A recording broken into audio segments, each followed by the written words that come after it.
स्वामी आनंद गिरी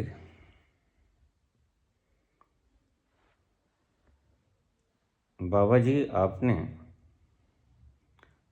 अपने ऑडियंस की संख्या क्यों नहीं बढ़ाई? जबकि इतना गहरा ध्यान, इतना गहरा तर्क,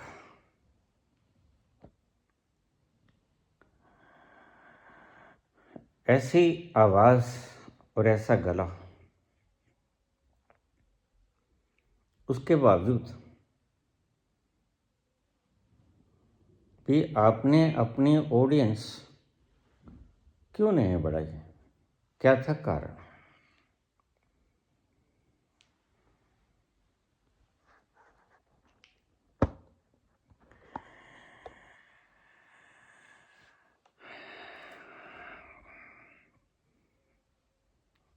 जब मुझे बोलने का आदेश हुआ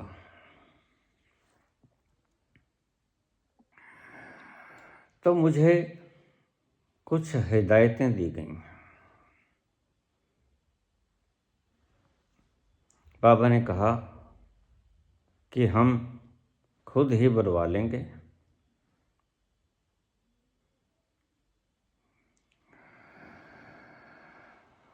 जिसको सुनाना है उसको सुनवा देंगे, जहाँ तक पहुँचना है वहाँ तक पहुँचा देंगे।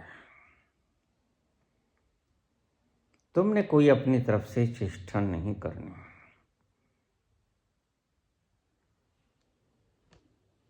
और दीक्षा के बारे में,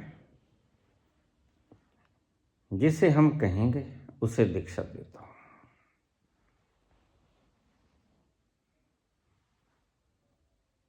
जिसे हम कहेंगे नहीं उसे दीक्षा मत दो।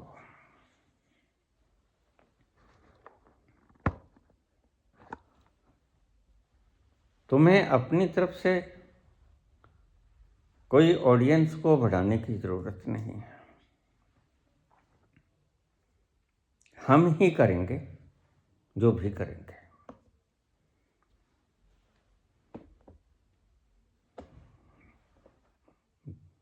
उन हिदायतों में एक ये भी थी कि आपने कम्यून नहीं बनाना है। अकेले हो आप, 35 वर्ष से अकेले ही रहना है।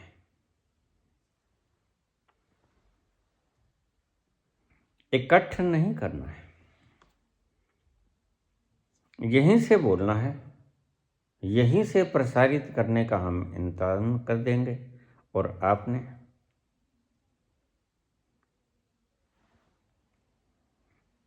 जो हम मैटर देंगे उसके ऊपर बोलना है। वैसा ही मैंने किया। जो प्रश्न आया उसका जवाब दिया। शुरू हो गया बोलना। जब मैंने वीडियो डाली एनलाइटनमेंट की,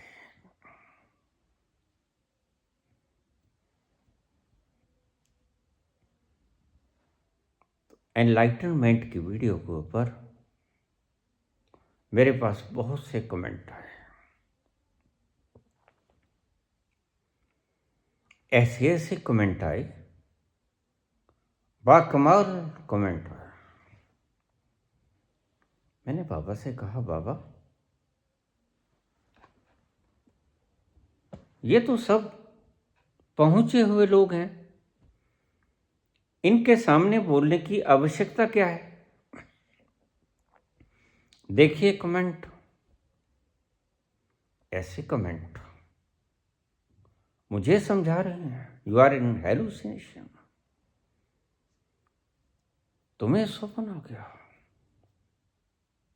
तुम्हें भ्रम पड़ गया। तो मैंने कहा, बाबा ये तो सभी पहुंचे हुए हैं, मैं किसी के सामने बोलूं? लाखों लोगों ने सुना और इतने कमेंट आए, इतने फोन आए। ऐसा कभी होता है? कभी किसी के साथ हुआ है? मैंने कहा बाबा ये क्या देर कर दी है? वो ही बोला हूबहू, अक्षर बा अक्षर। ये क्या हुआ?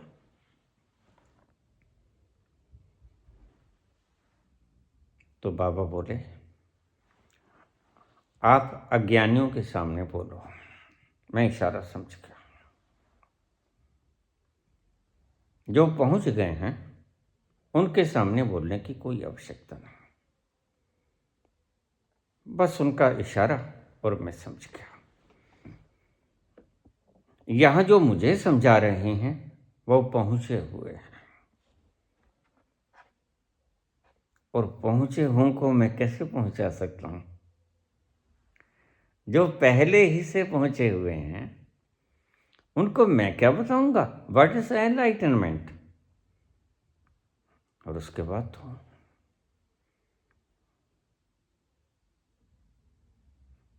बहुत से धर्माचार्यों की कतार लग गई। एनलाइटनमेंट होता ही नहीं। समझते समझते मैं समझ गया। ये भी समझाई जिन्होंने परमात्मा देखा नहीं वो कहते हैं कि होता नहीं, मार्कस। जिन्हें कर्म सिद्धांत का पता नहीं वे चार्वाक हो जाते हैं। ऋणम कृत्वा घृतम पीबेत यदा जीवेत सुखी जीवेत भस्मभूतस्य देहस्य पुनर्आगमनम कुतः। तर्क बड़े शानदार है। बाबा ने 2 हरफ में बात खत्म कर दी। अज्ञानियों के सामने बोलो, ज्ञानियों के सामने मत बोलो।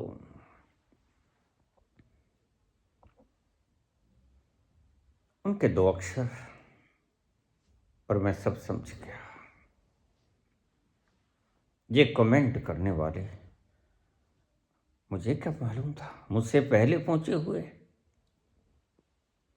इनको समझाने की आवश्यकता क्या है? कबीर फरीद से मिलें।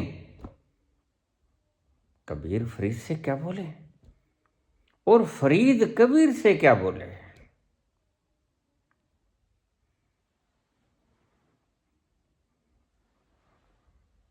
दो अक्षर और मैं सब समझ गया। ज्ञानियों के सामने मत बोलो।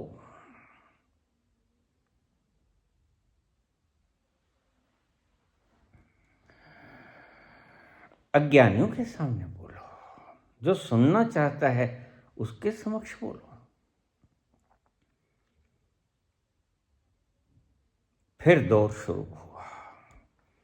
मैंने धड़ाधड़ काटने शुरू कर दिए। मैंने किसी को नहीं कहा शेयर करो, कभी नहीं कहा। एक आध वीडियो जिसके बारे में कभी बोला नहीं गया था, जैसे अनंतनाथ, इससे पहले कभी नहीं बोला गया था।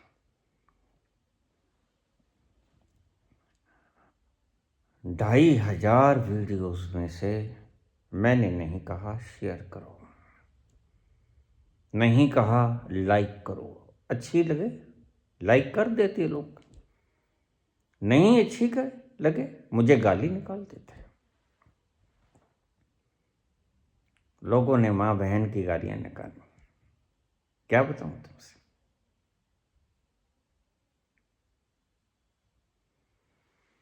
पहुंचे हुए लोगों ने कमेंट किए, चुप हो जा।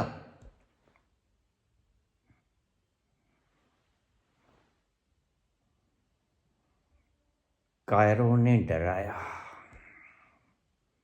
मूर्खों ने समझाया,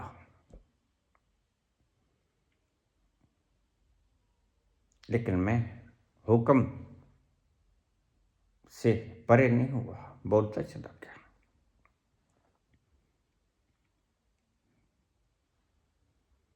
बात भी ठीक थी। पहले से पहुंचे हुए लोगों को क्या बताना? अब क्या बताएं नानक फरीद को? दोनों ही पहुंचे हुए हैं। इनके समक्ष बोलता, सूरज को दिया दिखाना। मैं चुप हो गया। अगर कोई ऐसे व्यक्ति का कमेंट आ जाता, मैं उसको ब्लॉक कर देता।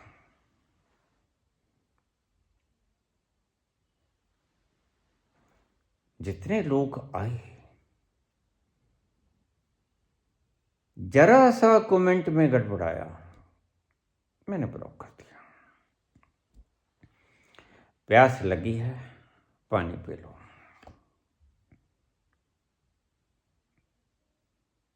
नहीं लगी है तो सो जाओ आराम से, घर जाके विश्राम करो। ये कहानी थी। आज तक मैंने जो बोला, अपने अनुभव से बोला, आंखों देखी बोला, सवाए उसके कुछ नहीं बोला।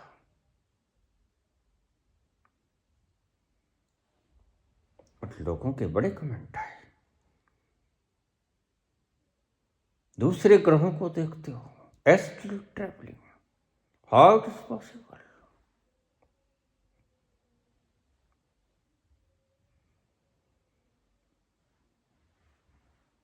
मैंने कहा आप मत सुना करो, आपको अच्छा नहीं लगता। किसने बुलाया आपको?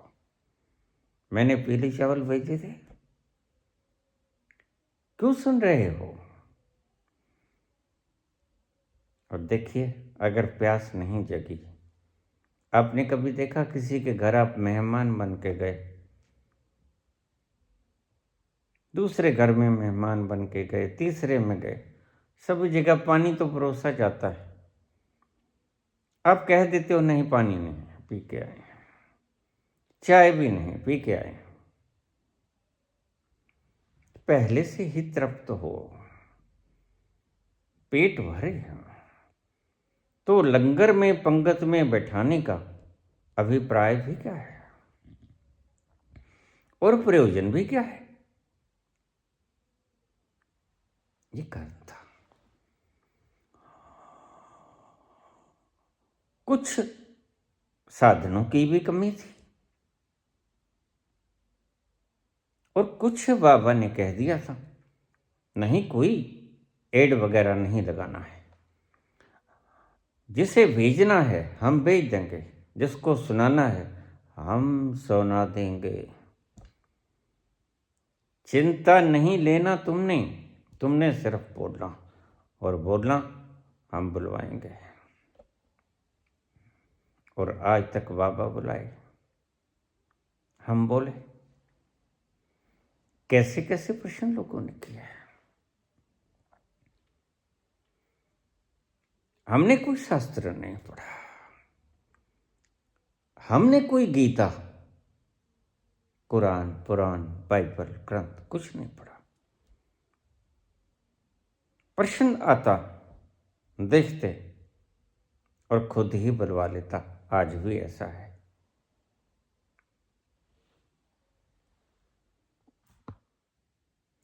एड किस चीज की लगाऊं, किसका प्रचार करूं और किसके आगे प्रचार करूं?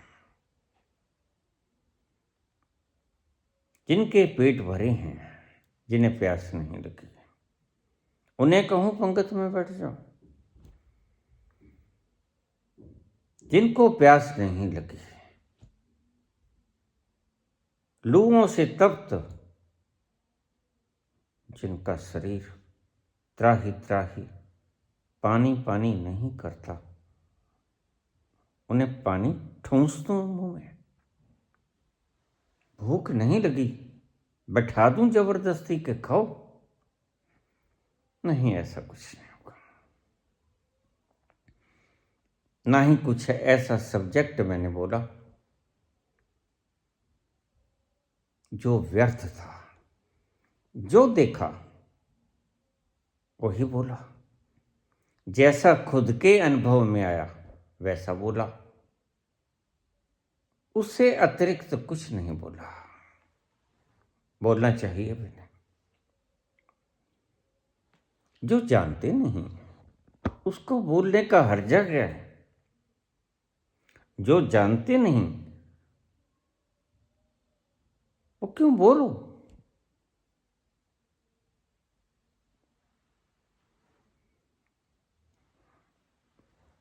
अगर जो जानते नहीं वो बोलते हो तो अवश्य ही तुम्हारा उसमें कोई निहित स्वार्थ होगा, अन्यथा बोला नहीं जाता। निहित स्वार्थ वाला व्यक्ति ही बोलता है। जो प्रचार करता है, प्रसार करता है, करुणा, प्यार, मानवता बहाना है, अन्यथा तो अपना रंग जमाना है।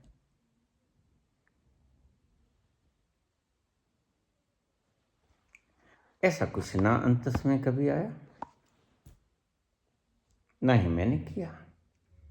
अपना कंटेंट छोड़ चला। बहुत जगह ये फीड है, यूट्यूब बंद भी हो जाए, भ्रष्ट भी हो जाए, तो भी बहुत जगह ये कंटेंट सेव है, क्योंकि बहुमूल्य अमूल्य है। ऐसा कुछ जो शास्त्रों में कभी कहा नहीं गया। जो घुंडियां, जो गांठें आज तक अनखोली थी, अनसुलझी थी, रहस्य थे, जहां तक समझाए गए मैंने समझा दिया।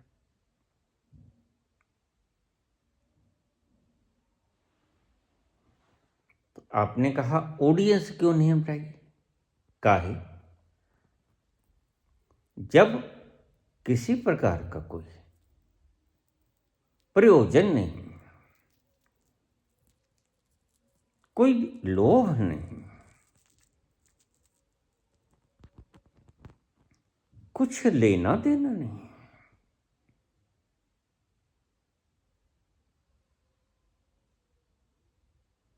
तो ऑडियंस को क्यों बढ़ाऊं? क्यों ऐड लगाऊं? ज्यादा लोग सुन लें? नहीं। जब बाबा ने कह दिया जिसे सुनाना हम सुनाएंगे, जिसे नहीं सुनाना उसे नहीं सुनाएंगे, और जिसने नहीं सुनना वह वापस ही मुझ पे चीज पटक देता, गालियों के बौछारों के साथ।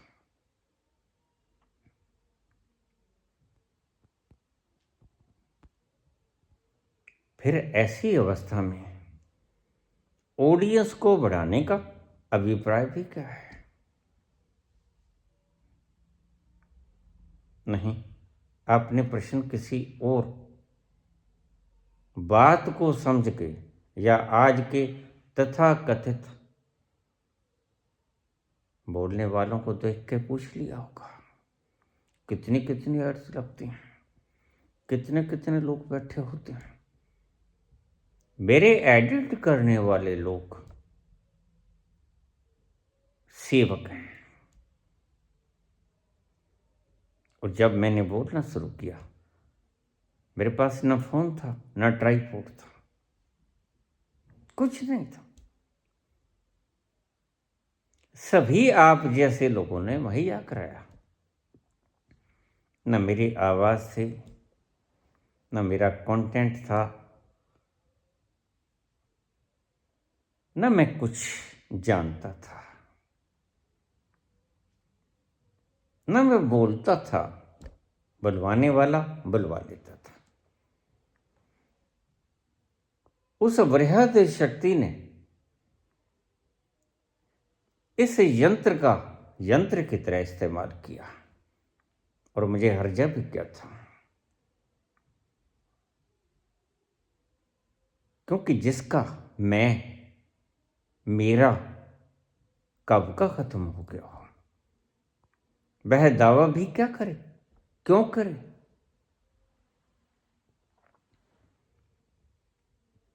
प्रश्न तो आपने ठीक किया।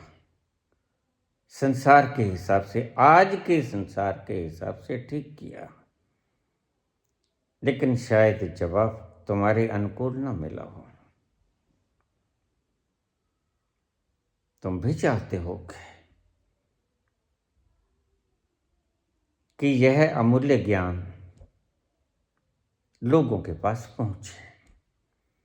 जिसने पहुंचाना पहुंचा दिया। लोग करते हैं, आज भी शेयर करते हैं लोग अपने प्रियजनों को। मैं कहता किसी का,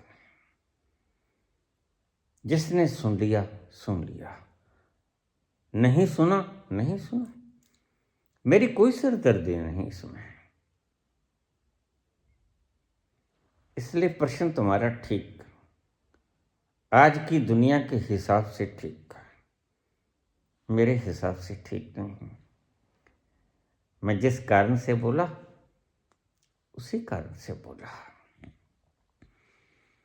और फिर जो पहले पहुंच गए मेरे से, उनमें बताऊं भी तो क्या बताऊं।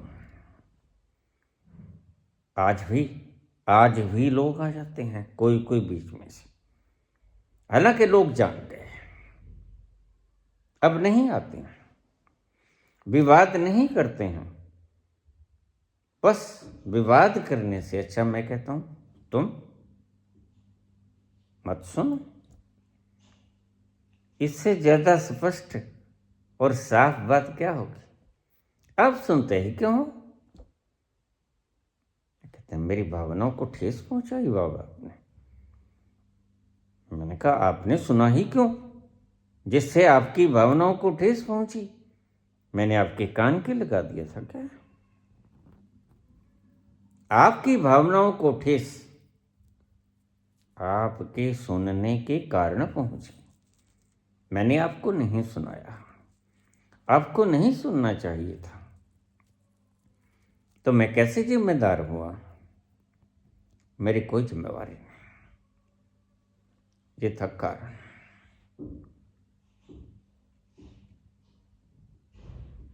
ना कछु लेना ना कछु देना, ना कछु लेना ना कछु देना, ना कछु लेना ना कछु देना, कबीरा मगन कबीरी में, मनड़ो लाग्यो मेरो राम फकीरी में, फकीरी में, मनड़ो लाग्यो मेरो राम।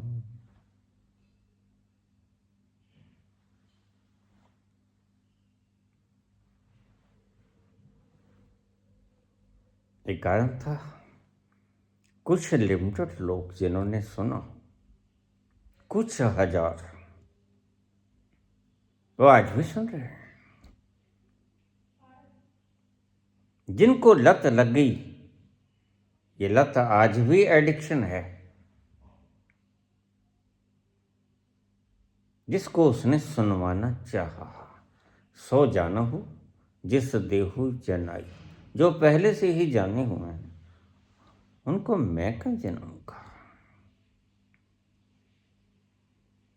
मैं कहीं गया नहीं, मैं तंबू नहीं लगाता, मैं ढोल नहीं पीटता, मैं होर्डिंग्स नहीं लगाता। जो सुने सुने, नहीं सुने कोई मैं तानाशाही थोड़े हूं। आपको भी कहता हूं, आप भी इस कूड़े में मत पड़ना। यह आनंद की बहार तुम्हें भी कभी नसीब होगी। और तब तुम पाओगे कि प्रचार करने में, प्रसार करने में वो मजा कहाँ जो पीने में है।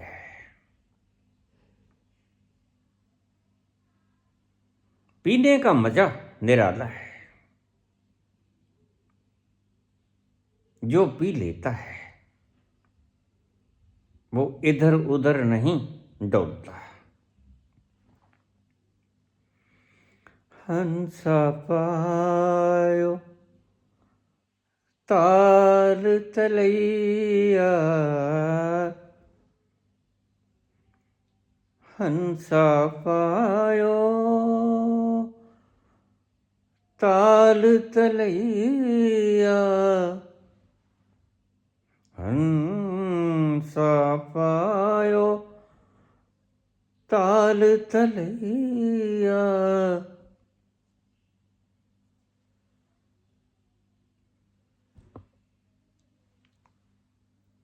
मस्ती का आलम ही कुछ ऐसा है। हंसा पायो मानसरोवर, ताल तलैया क्यों डोले डोले।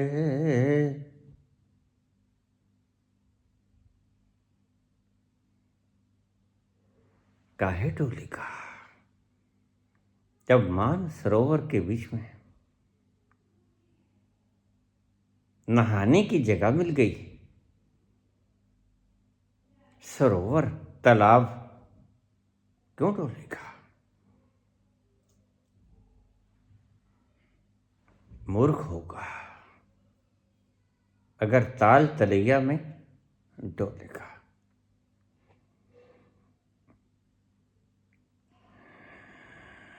इसलिए जो मजा पीने में है वो बताने में नहीं है। बताने में वो आनंद नहीं है। बात उसी की है। जो पिया जाता है उसी को बताया जाता है, लेकिन बताने में मजा नहीं है। पीने में बड़ा मजा है। तुम्हें भी मिलेगा, लेकिन तुम पीना। बताने की चेष्टा मत करना। बताने की चेष्टा अज्ञानी किया करते हैं, ज्ञानी पिया करते हैं।